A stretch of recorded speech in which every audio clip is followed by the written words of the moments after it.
These are the 5 reasons why I believe President Tshisekedi must resign for DRC to have a chance of moving forward. And this is nothing personal. It's only based on the catastrophic performance of his administration over the past 7 years. However, I'm aware that some people may not like this because we've gotten used to infantilizing African leaders by stripping them of responsibility when things go wrong. We will blame everybody but them, while we present them as victims who lack the power to change things. But these are the same individuals who campaigned and told us they were the right people for the job. So excuse me if I refuse to treat them like children who have no power to change the course of history in the interest of the people. And yet, the same people who may not like this will be praising the leadership in Burkina Faso, Mali, and Niger. These are countries with leadership that have chosen to be accountable to their people. They've chosen to do all the things African leaders talk about rather than be the leaders talking. Now, without wasting anybody's time, reason number 1. The president's failure to deliver on his promises like creating millions of jobs for the youth, ending the conflict in the East, and above all, making DRC the Germany of Africa on top of other promises. I mean, I've never understood this obsession with comparison. Why not just make it a great country in its own right? And it's possible. It could actually happen faster if politicians returned all the stolen and embezzled money to the coffers, to the country's coffers, and use it to build the country instead of fattening Western banks. Because the irony of this is that those same Western banks lend that money to Western companies who then reinvest that money in Africa through various projects and make even more money. So Africa is losing twice. Next, reason number 2.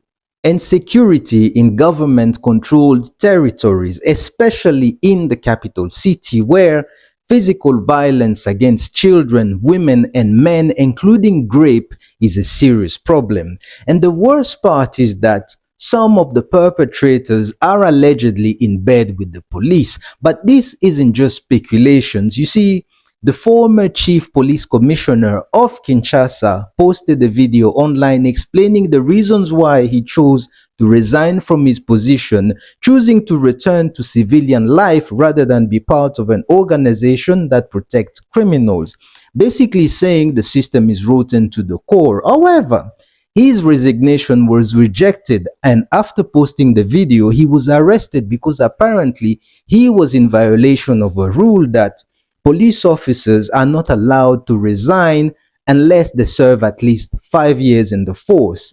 In other words, he tried to walk away from corruption, but he got punished for it. And let's add to that the failure to protect the civilian population in the eastern part of the country. Remember, during his campaign, President Tshisekedi threatened to attack and invade Rwanda. But let's be honest, how was he going to pull that off? Especially when we also rebel forces strategically surround Goma and advance with barely any resistance. I mean, that statement was dangerous for the people, careless and miscalculated, because what's the logic in threatening a government with a military background and war experience when you know you do not have the capacity to follow through with the threat? Look, any government would take you serious, even if you were just bluffing, and they won't just sit around waiting for you to strike first, especially when you consider the context of the Great Lakes region where, because of history and past conflict, countries are always on high alert and remain battle ready with tight defense. Meanwhile,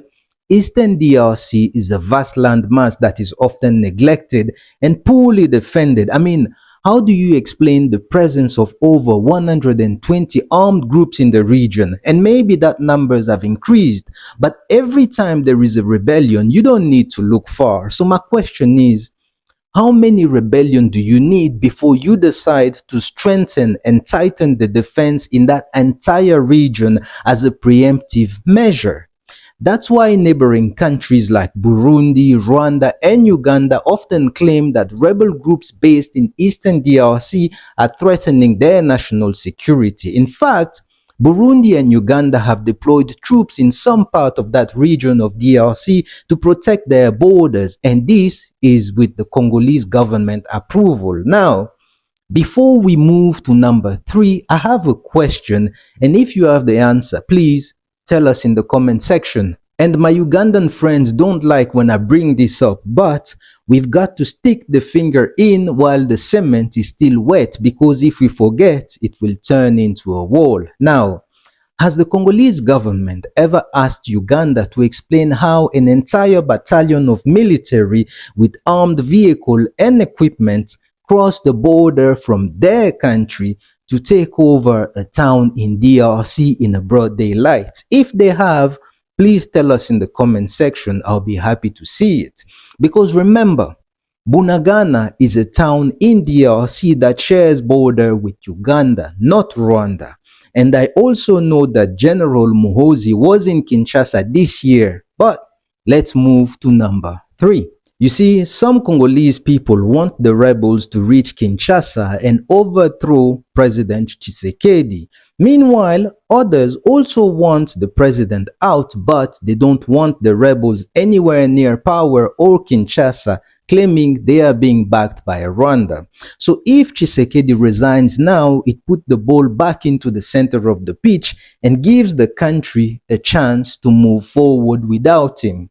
And that move will strip the rebels of their main justification for fighting, which is to overthrow President Tshisekedi. Then a temporary transitional government could step in, call for a national dialogue, and bring all parties to the table, including opposition leaders in exile, back into the country. And hopefully this time, Congolese people would agree on the best next step for the country, but no more of that so-called African agreement. I mean, this resignation could actually save the country. Now, let's move to reason number 4. The president should resign now because his administration has brought back tribalism to the forefront of politics. And let's be clear, tribalism is one of the most dangerous cancers in African society. And as Africans, we must demand a leadership that rises above tribalism and never tolerate leaders who plays into these divisions, because it means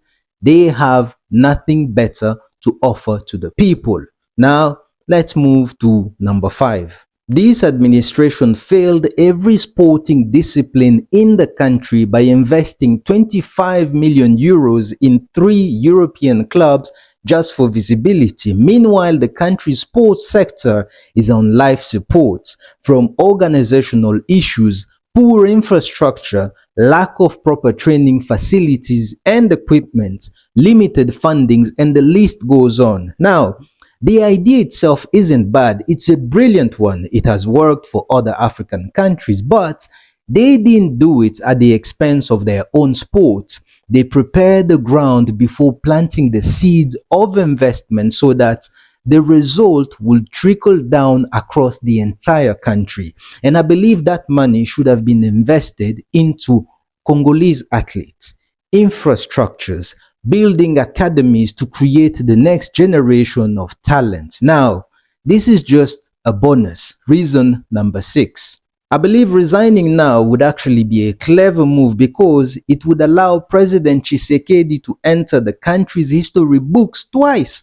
Despite the catastrophic leadership, first, he would always be remembered as the first democratically elected president in DRC after the independence era, Kasavubu being the first. And regardless of the claim that he never won the elections in 2018, second, he would become the first president in the country's history to resign while in office, joining a tight circle of handful of African leaders who have done the same. However, he should make sure to properly negotiate his exit so he can go back to Belgium and enjoy the fruits of other people's labors, because he would not like to be treated the same way he's treating the former president Kabila at the moment. All right, this is just a few in my long list, but let's discuss and contrast in the comment section. We, ni nini?